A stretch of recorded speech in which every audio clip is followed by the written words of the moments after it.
पुढचे आपले वक्ते आहेत डॉक्टर मुकुंद करंबेळकर. हे चाळीसगावचे प्रसिद्ध स्त्रीरोग तज्ज्ञ असून प्रतिभाच्या प्रत्येक कार्यक्रमाला डॉक्टर मुकुंद आणि त्यांच्या डॉक्टर पत्नी आवर्जून उपस्थिती लावतात. प्रतिभाच्या स्वयं 365 पुस्तकावर त्यांची मालिका सुरू असून ती यूट्यूबवर आहे. प्रतिभा त्यांना धाकटा भाऊ म्हणते, त्याच्यामुळे आजपासून मी अरे मुकुंद मामा ये आता. नमस्कार मित्रांनो आणि मैत्रिणींनो. अर्थात इथं मैत्र हीच गोष्ट खूप सगळीकडे पसरलेली आहे, त्यामुळे मी हक्कानं सगळ्यांना मित्र आणि मैत्रिणींना म्हणतो आहे, वयाचा विचार न करता. तर मला असं वाटतं की तुम्ही लग्न जाणीवपूर्वक विचारपूर्वक केलेलं आहे का किंवा करणार आहात का, पहिली गोष्ट. आणि दुसरी गोष्ट, लग्नाकडनं तुमच्या अपेक्षा काय आहेत की आपल्याला आनंदी, समाधानी, अर्थपूर्ण आणि समृद्ध असं जगणं, सहजीवन जगणं अपेक्षित आहे का. तसं असेल तर आज जो प्रतिभाताईंनी आणि सकाळ प्रकाशननी इथं हा जो खटाटोप केला आहे, हा सगळा तुमच्याकरता आहे. मला माझा धाकटा मुलगा मानस याच्या लग्नाच्याबद्दलचा किस्सा सांगावा असं वाटतं.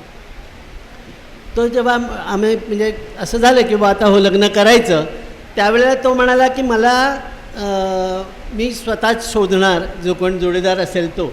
मला फक्त व्यवस्थित सांगा की कशा तऱ्हेनं निवड करायची, कशा तऱ्हेनं शोधायचं. असं म्हटल्याबरोबर आम्ही त्याला प्रतिभाताईंकडे पाठवून दिलं आणि प्रतिभाताईंकडनं सगळं तो ज्ञान घेऊन आला आणि त्यांनी पहिल्यांदा 8 पानी आधी मी कसा आहे हे सगळं लिहून काढलं. त्याच्यानंतर एक 4 पेजेसमध्ये म्हणजे A4 पेजेसमध्ये त्यांनी लिहिलं की माझ्या जोडीदारापासून अपेक्षा काय आहेत, आणि उरलेल्या 2 पानामध्ये लिहिलं की त्याच्यातल्या कुठल्या गोष्टींबद्दल मी तडजोड करायला तयार आहे आणि कुठल्या ह्याच्याबद्दल तडजोड नाही, त्याच्या बाबतीत मी आग्रही. असं सगळं लिहून काढलं व्यवस्थित आणि भारत मॅट्रिमोनीवरती शोध घेतला. त्यातल्या त्यात त्याला जी जोडीदार योग्य वाटली तिला त्यांनी ते ईमेलनी पाठवून दिलं सगळं. ते बघितल्यानंतर त्या दोघांनी मुंबईतच होते दोघंही, त्यामुळे त्यांची भेट झाली. साधारणपणे 2 ते 3 महिन्यामध्ये त्यांनी 8 ते 10 भेटी घेतल्या आणि पुढं लग्न आणि त्याच्यानंतरच्या गोष्टी याच्याबद्दल काय काय मतं आहेत एकमेकांची ती व्यवस्थित समजून घेतली. आणि मग त्यांचं अंतिम झाल्यानंतरच अंतिमा आमच्या घरात आली. मला गंमत वाटते, ज्या वेळेला त्यांचं लग्न अरेंज मॅरेज होतं, कोर्ट मॅरेज झालं आणि रिसेप्शनच्या वेळेला 7 शपथा त्यांनी सांगितल्या. त्यातली एक शपथ फक्त तुम्हाला सांगतो. अंतिमा म्हणाली, I will see to it that Manas doesn't sleep any night angry or hungry. बघा केवढं हे आहे. तर अशा तऱ्हेच्या त्यांनी शपथा घेतला आणि त्यांचं लग्न पुढे खूप छान तऱ्हेनं गेली 8 वर्ष व्यवस्थितपणे मॅनेजड आहे. छान प्रकारे त्यांचं सहजीवन चालू आहे. हे जे सहजीवन आहे त्याला अर्थातच प्रेरित गोष्टी प्रतिभाताई त्यांनी प्री मॅरिटल काय काउन्सिलिंग त्याला दिलं ते महत्त्वाचं आहे. अर्थातच या सगळ्या ह्याच्यामध्ये मला असं वाटतं की आम्ही खेड्यापाड्यात तर लहान गावात आम्ही प्रॅक्टिस करतो आणि मोठ्या शहरातसुद्धा बऱ्याच वेळा लग्न उरकून टाकायचं, प्रत्येकाचं लग्न झालंच पाहिजे असं म्हणून आईवडील पारंपरिक पद्धतीनं मुलांच्या मनाचा विचार न करता लग्न उरकून टाकतात आणि अशी लग्न बरीच वर्ष टिकतात. पण ही जी टिकतात त्याच्यामध्ये एकमेकामध्ये असलेला काही एक कन्फ्लिक्ट्स आहेत, हे आहेत आणि त्याच्यातून कुरकुरत ते लग्न चालू असतं. ते खरं म्हणजे टाळायला पाहिजे. दुसरी गोष्ट जी आहे,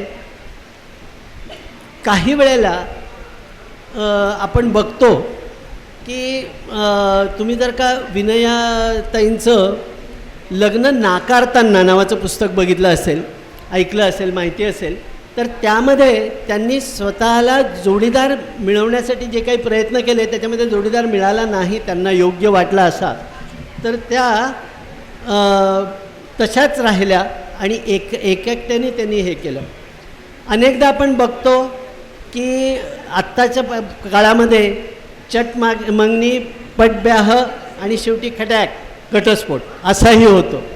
या सगळ्यांच्या बाबतीत मला असं वाटतं की जे नाराज राहून लग्न निभावत आहेत, जे लोक असा घटस्फोट घेत आहेत, जे लोक एकटे राहत आहेत, त्यांना आपली सगळ्यांची जबाबदारी आहे की प्रतिभाताईंचं हे पुस्तक मेलडी इन लिव्हिंग टुगेदर ते त्यांच्यापर्यंत आपल्याला पोचवायला पाहिजे.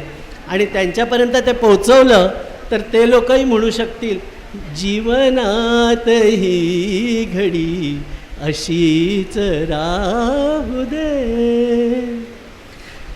धन्यवाद.